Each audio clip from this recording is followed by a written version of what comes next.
Hello, my friends. Welcome back. It's time for another episode of Bites with Poke. I'm your host with the most, the Drunk Pokeroo. 'Tis beer time. So the temperature has dropped precipitously here in southern Ontario. We got some snows and some cold winds blowing. So I've turned to my fat guy shirts. I'm in like a little bit of sunshine in my life down here. So you're at the LCBO the other day, and you see, what the hell is this? 2006? What? Like literally last week, Left Field Brewery announced that they're going to be making the tall boy cans, getting rid of the shorty cans. People lost their minds. I find a 650ml bomber bottle of a West Coast Pale Ale from Campbellford, Ontario's Church Key Brewing. West Coast Pale Ale, 6.2%. Who the frig? My table's falling over here. Who the frig is selling 650ml bottles at the LCBO? Who are notorious for wanting tall cans because, you know, it fits on the shelves well. The fuck? I saw it. I'm like, I gotta buy it. The only beer I've ever had from these guys was like a smoked peat beer. Way back in 2016. So it's been a long time. Tiny brewery at Campbellford. I don't know. But a 650ml bottle? Like, you know, most of these are 500 mils. Bose used to do 600 mil, I think. But I mean, this is like old school in the extreme. Are they still like doing like forehead filler? I don't know. It's just like, what kind of nonsense is happening? This is like 2015? I mean, I like a nice West Coast Pale Ale, don't get me wrong. And I don't mind having more of it if it's a good one. But like, nobody is selling beers in these anymore up here. Maybe some smaller breweries are, but even that, I think they're canning. We got those mobile canning units going around. Man, what the hell? Let's get after it. Cheers.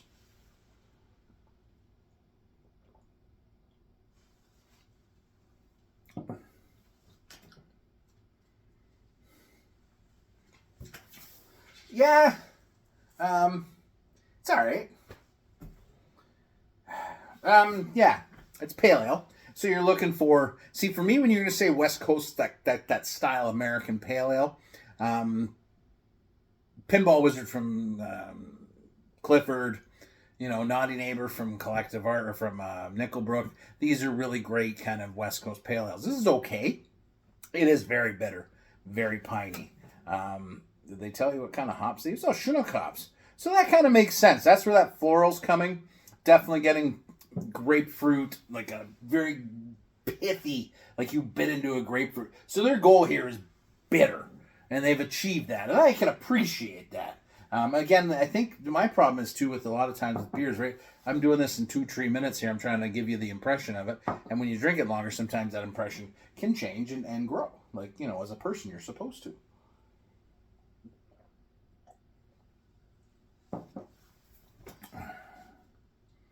It does remind me of sort of when I started trying craft beer like a decade ago. It's definitely malt forward, like biscuity, toasted malt, a nice kind of touch of, you know, caramel in the background there. And then just like bitter Chinook hops with like a floral note running through the background. It's okay. Like if you like bitter pale ales, you're going to dig this one. If you're a haze boy or a haze girl, don't leave anybody out. Everybody can be into the haze. You might not like it. So it's up to you. You got to make a decision here. Are you ready for the bitter? I'm going to be 52 this year. I'm ready for the bitter. It's been a hell of a back half of 51. I'll tell you that much. Fuck yeah. Anyways, whatever. It's neat, right? Because you don't see them anymore. So it's kind of fun. I don't know, maybe where you are, you see a lot of these 650ml bottles. I do not. So it was fun for me. And when you only have like 1 or 2 beers on the weekend, that's 1 beer. So more. It's better. All right? Cheers.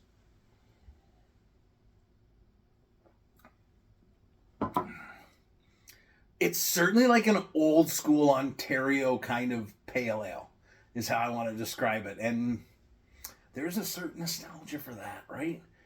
Nostalgia works for a reason, baby. Because people like to look back because they think it was better back then. I mean, it objectively was, but whatever.